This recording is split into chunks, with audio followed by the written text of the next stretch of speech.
It's another new podcast we've got going out this week, and this one's slightly different, but it's coming at the right time of year.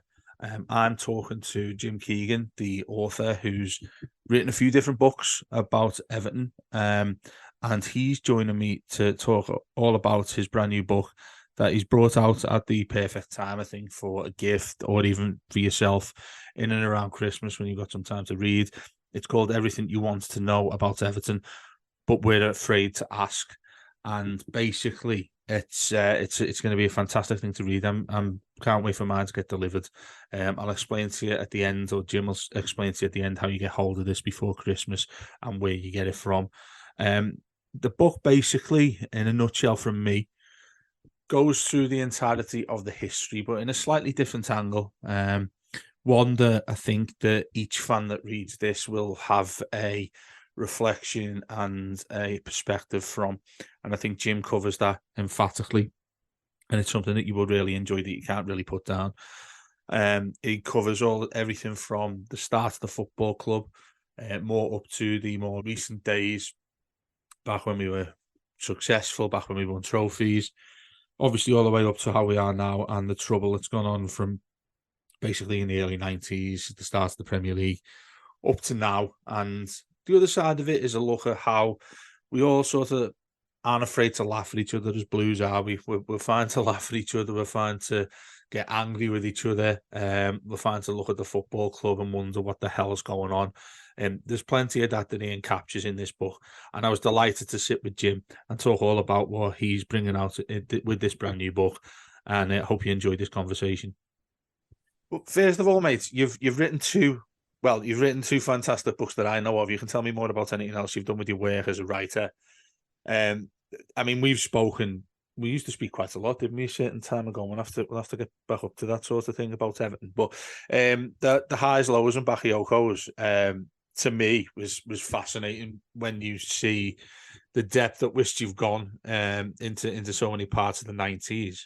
Which I think for most of us, well, I suppose we say a certain age now, don't we? We're getting on that bit from the 90s. That side of things, what inspired? Just basically give me an outline of your background before you started writing this sort of stuff related to Everton. So I've been writing and freelance writing for about 20 years, and then I think it was back in 2013 I wrote a book about kind of supporter culture and supporter ownership called Punk Football. And then kind of through that, I realized I had books in me, and I could sort of do it. And I've been doing bits and bobs on Everton, doing like blogs here and there. Obviously, I've been Evertonian all my life, and I began thinking about the 90s because it's such a kind of interesting decade for Yeah, Everton, that yeah. one, because I think we go into it as an elite club and we leave it as something very different. I think for the first time in our history, we've fall off the pace, and obviously we haven't caught up since. So not only did I sort of come of age, I was like a teen and into my 20s in the 90s, so it's the really kind of formative years of being a Blue. Equally, it's a massively interesting period for kind of the club and for Evertonians too. I think we've sort of changed during that decade as well, because the near-death experiences changes, and I think the sense of falling off the pace changes as well. So that was kind of where I started with the highs and lows, sort of getting into that. And since then, I think because I enjoyed that so much, I mean, it's a really kind of nice experience to spend time going through the history of the club, talking to fans, talking to ex-players, that kind of stuff. It's what better way to spend your time really than to kind of really luxuriate in Everton's history. So I've done Everton's greatest games. I've done Everton number nine, looking at our best number nines, Yeah, yeah. and then this latest book, which is looking at pretty much everything really. Do you know, with what you said first about the 90s, and like I said to you just before we started talking, my nephew's getting a copy of your new book, which we'll get into a bit more deeply in a minute. I think if you've got a kid off the street or somebody in your family and they were, I don't know, X years old up to, young teenager, whatever, and asked them what they'd known of Everton, if you were just getting them into it. And obviously, you'd have a load of people taking the piss, given the state that we're in these days. And obviously, we tend to go full circle all the time and shit like this. With what you've said there about the 90s, I actually think, and this might be a bit controversial to our listeners, but that the 90s is, to me, more interesting than when we were actually successful in the 80s. I'm not saying that in particular to say, oh well, I like it better, because obviously it was such a difficult situation with all sorts going on in the 90s. Yeah. I'm not saying I like it better than the 80s when we were succeeding and things like that. But that in itself was so interesting, like you say, from the Premier League starting, was meant to be involved with the so-called top four, top five, top six, with the financial side of things, to completely go in the opposite direction. But when your new book came about, everything you wanted to know about Everton, but were afraid to ask, that to me, and obviously I've only read the excerpt so far, that to me feels like straight after that, that that you've continued that in a much deeper sort of way. Obviously, you've gone right across from the start of the club all the way up to where we are modern day.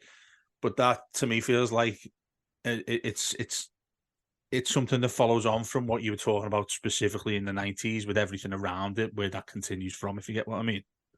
Yeah, no, I think the aim was really to kind of capture uh, kind of what it was to be kind of modern Evertonian, kind of in part in the book. It wasn't just about looking at our history. It's also, Yeah, the modern Evertonians a very different thing to an Evertonian, I think, in the 70s or 80s. yeah, We've been through kind of a strange 30 years, which started in the 90s, and I think has continued since, and it's sort of shaped how we engage with football, how we view our club, how we view ourselves. We're able to laugh at ourselves, which you can't say. Like the neighbours can't do that. They're very correct, thin-skinned. correct. Yeah, yeah, We are kind of we're very good at that. We have those kind of effort in that moments, and we can see the laughter in kind of the frustration mm, and kind of the disappointment. And I think that starts in the 90s. You get this weird kind of shift in how we engage with club, how we see ourselves. Uh, we're still kind of, I guess, equally emotionally engaged as I found from the 60s or 70s, but there's definitely the formation of a new sort of Evertonian. And I think when I began writing this new book, the idea was obviously to kind of cover everything and to put in the great moments, the titles and the FA Cups yeah, yeah, yeah. but also to put in like the funny side and the disappointments. You can't include Kendall and Kasich and not include Benitez and Walker, because they formed kind of the modern Evertonian outlook. So Yeah, yeah. yeah, I think you're right. There's certainly a continuation of themes there from highs and lows that are definitely in this book, and it's that sense of why Evertonians are the way they are right now, Mm. and also kind of what sort of club Everton is as well. Well, it is by the title of it anyway, but it is from the excerpts that I've read in various places since we started talking about this and getting you on to chat about it. It's very educational as well as the sort of piss take. You don't, from the readings I've looked at so far, I think a lot of people do it aside from Evertonian sort of stereotype who we are these days, and who we were in the past. And you think about, everything that went towards the actual city, the piss taken out of the city, what we see at this time of year in particular with the food singing at us and all that sort of thing. The keys that you've gone into here in particular with us are absolutely fascinating to, I guess, like what I mean. I turn 36 next week, and there's things on this that I wouldn't have known about. Despite that we're all massive Evertonians, we'd all say we're the best Evertonians in the world. You've covered so many different aspects, but in such a unique way as to not sound like it's just a history book. It's the way in which you've spoken of them is so interesting, really. And the excerpt that I read, honestly, there's some really, really funny stuff on here that captures what, again, if you're a certain age of Evertonians, I think it covers the whole mantra of what we've been as Evertonians. Now, like I said, where you've written about the 84-85 title, the comparison of that to where we've gone has fascinated me, and how it happened, but more in the way of which you've enhanced that to not necessarily, if you were to tell somebody who's just an Evertonian, like I say, who's made their way to be an Evertonian, or I don't know, my missus has had to start getting into footy because I obsess over Everton, so she's actually had to take an interest over the years. Explaining Everton to her, this is much more ideal than I've ever seen in in an Everton book or in any sort of article or anything like that, because it's that detailed in a much more coloured way. It's very colourful the way in which you've written this, which I found out. But one of the excerpts that I found funny was the the 5 recent Everton that moments. I mean, did you find it when you were writing it that it's very much a reflection of you in this, or did you feel as if it has to be aimed towards other people? Well, that's a good question, because I don't suppose you can ever fully separate yourself from Yeah, yeah. anything you write, and kind of because being a football fan, it's a very emotional relationship that you have with the club, Mm, isn't it? And it's so yeah, my own kind of personal Everton journey. I mean, I'm 48, so I've kind of experienced obviously the fantastic times of the mid 80s, and then also got on the same journey as a lot of fans have done over the last 30 years, where things haven't been so good. So I think, yeah, a lot of it kind of speaks to my own personal experience of Everton, of kind of, the great times and the fantastic emotional moments, but also, as we talked about earlier, that shift that's taken place over mm, the last 30 years, where, things, you know, we've had, I don't want to say that we've had good times, but we've had, like, all right moments, but, around that, there's been a lot of frustration, especially in kind of recent years. And that kind of it's kind of altered how, I think it's changed what we're like as fans and how we engage the club. So I kind of well, I hope there are lots of the fans out there who have had a similar journey as me, and can take something from this book, and maybe their relationship with Everton is quite similar to. I mean, most of the Blues I know are kind of my age, and they're all similar in their outlook. They're all kind of quite jaded and pessimistic, mm. and but there's kind of a gallows humour to supporting Everton that seems to run through commonly. So yeah, so whilst this is definitely, there's definitely parts of me, and then it's my journey. I hope it also speaks to other Evertonians too. Yeah, it's very much that from what I've read, and particularly when you look at the Everton that moments, and you've gone up to. I was thinking about this the other day actually when we were playing Newcastle at home, and we were 2-0 up. We still had like 5 minutes to play. Almost everybody listening to this will know exactly what I mean about the game before them, when we were 2-0 up at Goodison. There's things in it that you'll have I think it's pretty obvious you'll have found difficult to write, like the Origi derby, Mm. Josh King, Usmanov. I mean, all the things that go up, and this is what I meant by I said at the start there about it being coming round in a full circle. You look at the way the club is now, and the ownership side of things, the new stadium thing. I mean, King's Dock and all that nonsense is in there. Um, that's why this to me, it sends a message to anybody any age. Do you know what I mean? Whilst you put in there what you referenced then when you were saying those successful times we had in the 80s, like Les Roberts, who does a lot for us, is part of the Blue Room, and he's similar age to you. And I always take the piss out of him, because anytime we're talking about anything in relation to what goes on now at Everton, the first thing he always says, well, back in the 80s, back in the 80s, back in the 80s. But they're Yeah. things for me personally that I'd say is probably up there for as much as what I'm looking forward to reading on this, because say if you're under the age of, it's probably similar to lower to mine, so say like, your mid-30s, early 30s, you describing that in such colour, and, like you said, you put your own opinion in there, of course, but also what it was like factually. That is an education. Is that something that was always in the back of your mind when you were doing this? That you're selling this out to people who won't have experienced that from a particular age, or a time when they maybe not even been Everton fans but have become since. That shows you the real history of the club. Yeah, well, I think I'm similar to a lot of Blues that, prior to writing these books, my knowledge of Everton was pretty much my lifespan. So, like, Yeah. from the 80s onwards, I didn't know everything, but I think I knew a lot about the club.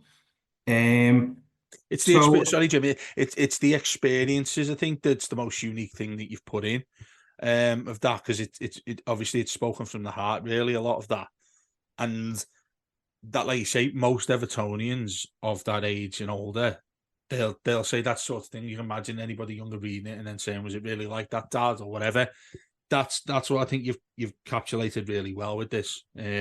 Sorry, go on. What you were saying? I was just No, saying. yeah, but that's, I mean, I'm glad that that you feel that, because I mean that's part of it. You wanna, you know, these great moments. I think we all know them, but you wanna kind of feel what they were like. You want kind of color from the time, I guess, whether it's match reports or players' recollections. So you want that in there, but it's yeah. I mean, I was kind of, my knowledge of Everton, like a lot of fans, didn't span beyond my kind of like lifespan. You know, I knew of the big moments, so you know, I've really enjoyed going back into the history and learning about, you know, players from the 20s and the 30s and the great games, the great moments, and kind of Mm, educate me. So there's definitely a part of that in there where I wanted to kind of provide all Evertonians with an insight into kind of just how like magnificent this club has been. Like it's got a long and storied history filled with exceptional moments. That you know we know the dates and we know the score lines, but sometimes you know I'm guilty as any of it's you don't know much more than that often. You kind of but so the idea was both in this and other books too was to kind of drill down and really kind of provide an insight into kind of what those games were and what the club was like around then. And then, as you mentioned, then to hopefully put in a bit of colours too, so you get kind of mm, I guess, kind of an evocative sense of what it was like at the time and what those games might have felt like. I mean, it's always difficult. It's coming from paper. It's not like a film or, you know, someone telling you firsthand. But it's hopefully it kind of it paints a picture, I mm. guess, of what Everton are, what Everton were like, and what these really, you know, massively important moments on our history, what they were all about. That to me, I've obviously reading books from very other, environments and whatnot. That to me seems particularly difficult as a writer for you to include the moments that are around it, the empathy you have with fans around then, the mentality sort of thing, which you've written a lot into this, in association with what has actually happened historically. Did you find that difficult? And obviously, you've been a writer for quite a long time. Did you find that difficult in terms of, for instance, I'll just pick a game out here from Bayern, second leg against Bayern, the infamous one where we go to win the European trophy. That we've only got that sort of thing. It's very easy, and it's similar for me. As a broadcaster, to say, well, that game against Bayern when they come back to Everton, and it's probably the best game in our history, along with the final and the way in which we got there. Very easy to say that historically. Very easy for me to look on a computer and say, yeah, he scored here, he scored there. That's what happened. We won 3-1 and then went on to win the trophy. Obviously, that's got to be a part in what you're saying, but for you to put what your opinion is around it, do you find that particularly difficult? By that I mean you're stating the fact, but to go on with it is the opinion. That to me is a unique atmosphere, a new unique aspect of what a writer can do.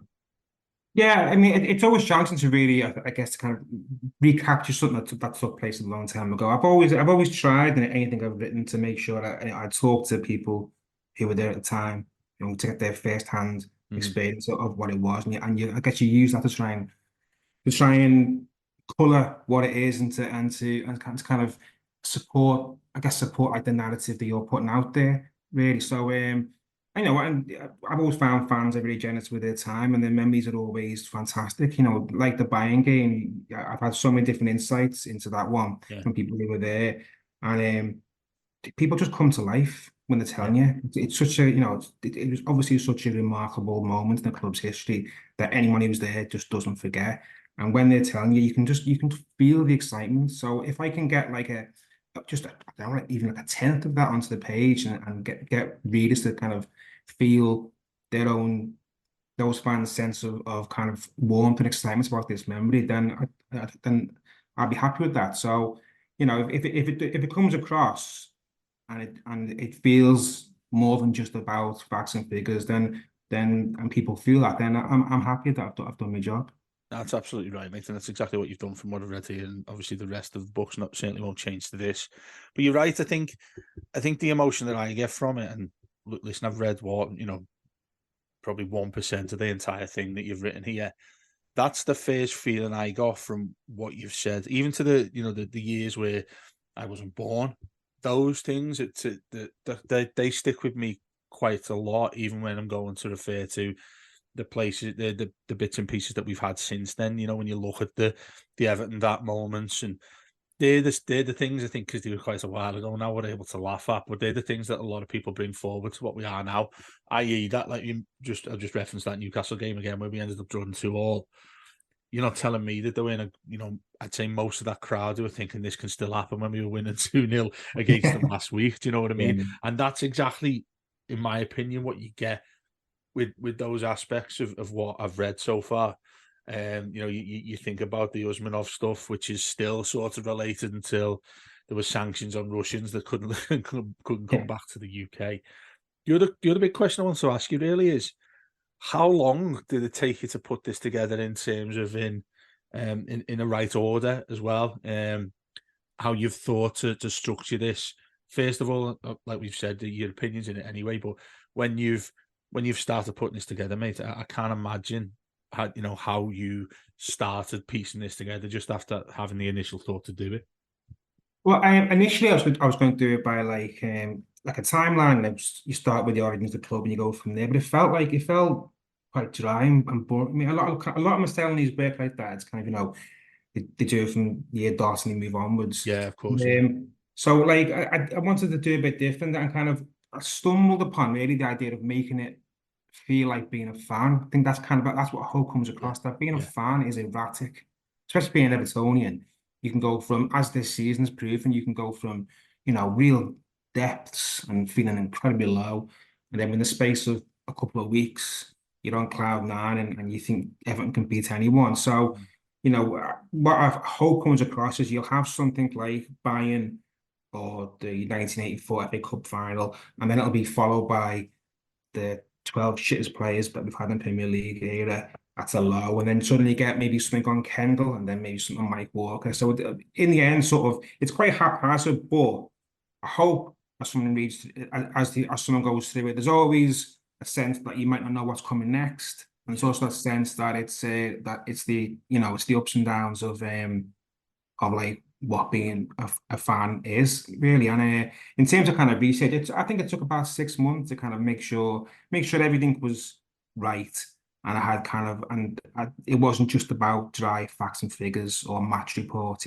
I wanted it to be colourful really, and feel like it was written by a fan. I think that's what kind of the most yeah, important thing was. yeah. It's not by a kind of outside journalist who's just taking random Everton facts and figures. It's hopefully feel like written by somebody who understands what Everton are and understands the journey that Evertonians have gone through and understands what it is to be a blue.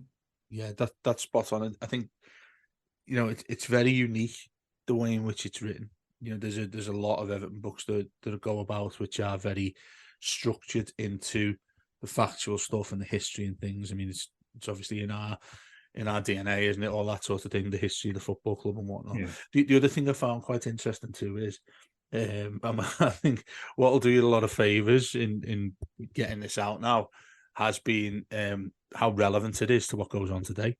So, for instance, when you go back to, what is it now, nearly 8 years now, isn't it? When it's remarkable that's how long it's been since Mashiri yeah, came in. You think back of those years to now, that what you've written there about the entire history of the club pre that time feels like the size of that has been thrown into what we've experienced in a nutshell between 8 years ago and yeah, where we get to now. And that's why I think it's so unique in you reading the book and you start to think, well, do you know what, this sort of thing, it feels like it's just an echo of what we've had in the past. You think back to the Bill Kenwright stuff, like as we mentioned before, King's Dock, all that sort of thing feels like this is a mirror these days that you're potentially gone back in time to what you've written about there. And that's the sort of thing that'll stick with my mind, is with all this stuff going on with new owners and things like that. It's I've always described it as like Everton have always been in a bubble of that nature where yeah, nobody's ever made it burst. And what you've done there, and there's so much different emotion that you get from it. The the entirety of what you've said, the title of it itself is so perfect. Thinking the times that you've gone through. I mean, just particular when I was reading it, when I was studying what you've written, everything else that I've watched of you, what you've done with the other groups and podcasts and whatnot, and YouTube recently, stuck into my mind so much. I've been thinking about it in a great depth, really, of how far I go down to simply a page that you've written, where I'd be thinking, do you know what? I've got something that I'd automatically refer to that. I'd think about what's happened with the club recently, fucking 10-point deductions and things like that. I mean, I don't think that's ever happened to us before, that we've had points deductions or administration. But then there are areas there that you've written about that reflect almost immediately towards that. Obviously not in the specific actual form, but the way Everton were when they've gone through these times in the past. And I obviously we speak to a lot of different Evertonians on this, and the sort of you tell a massive difference between the younger ones, the older ones, and the older fellas being like, this isn't new to them, that Everton in a situation like that. And that, to me, it's like I said to you, my little nephew sort of giving him this for Christmas. That's just what we see these days. Is just, like I said, it's an echo from what we previously had go through us in the past.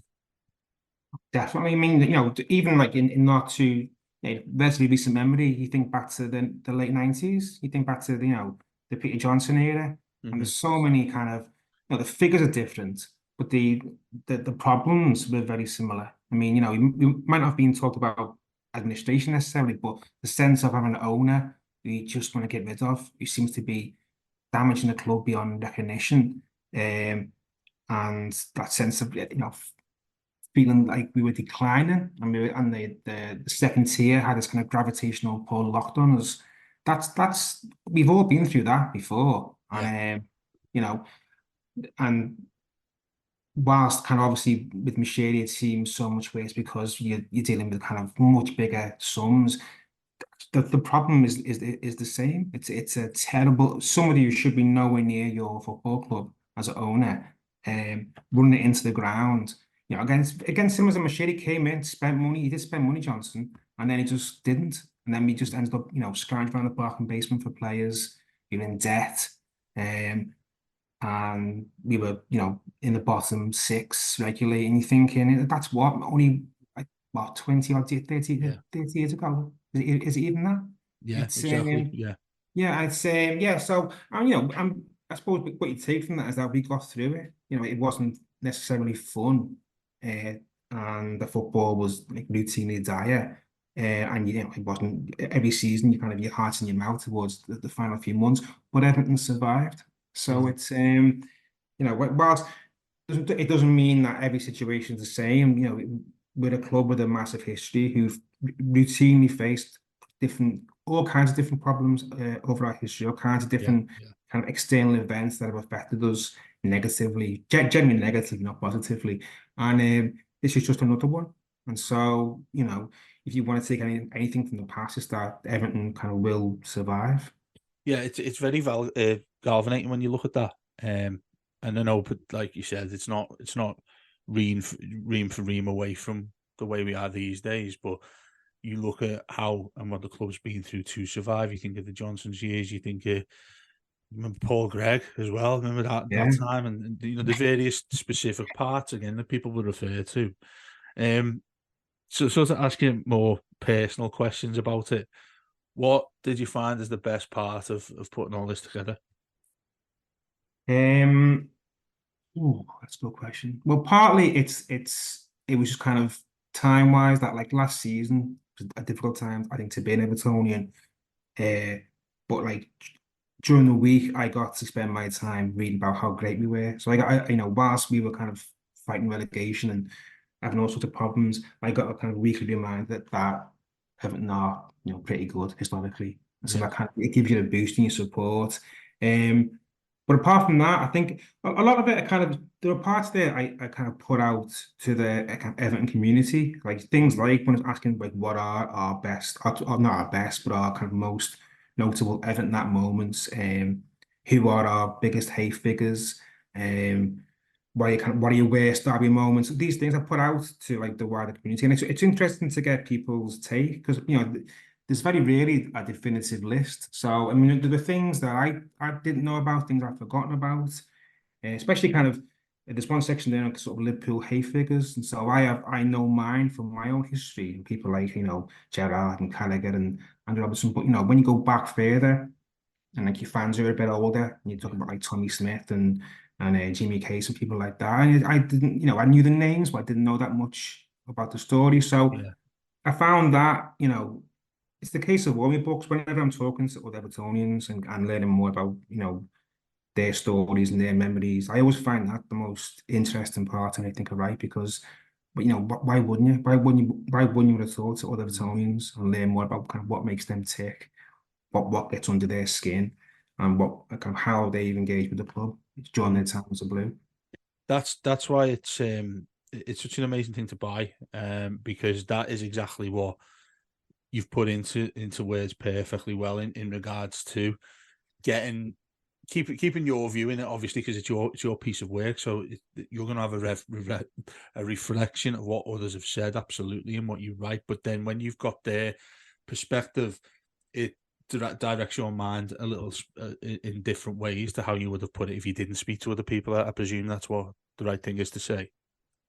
Yeah, yeah, you want to, yeah, it's not just, yeah, this book, whilst I've written it, it's not just my take on Everton. This is kind of, over the course of the last few years, and I've written other things in different books, and during the course of this, I've always talked to other Blues. So it, I don't think it would work. It was just your take. I think it has to be something like that you'd hope kind of chimes with other people. So when you're creating things like, lists of the worst players we've had in the Premier League and that kind of stuff, I think if there's like a broad consensus there, even if there isn't a definitive list, you'd hope that people will go, well, yeah, well, I agree with that. I agree with like 10 of those and think and they buy into it. Whereas if it was just my view, I think it'd be a bit too narrow. Mm. I was thinking, when you mentioned like the likes of Rondon and people like that, I think like you do get a majority view on that. I won't mind you, I don't think I'll find an Evertonian who said he was really good for us, for example. No, probably not. There are No. there are more difficult aspects in terms of players where you thought, you know what, he actually did a job for us one day, but then he was shit for the rest of it. That's probably the more difficult thing, and that's where people love reading it with, reflecting on other people's opinion and thinking, do you know what, Yeah. I didn't think that way whatsoever.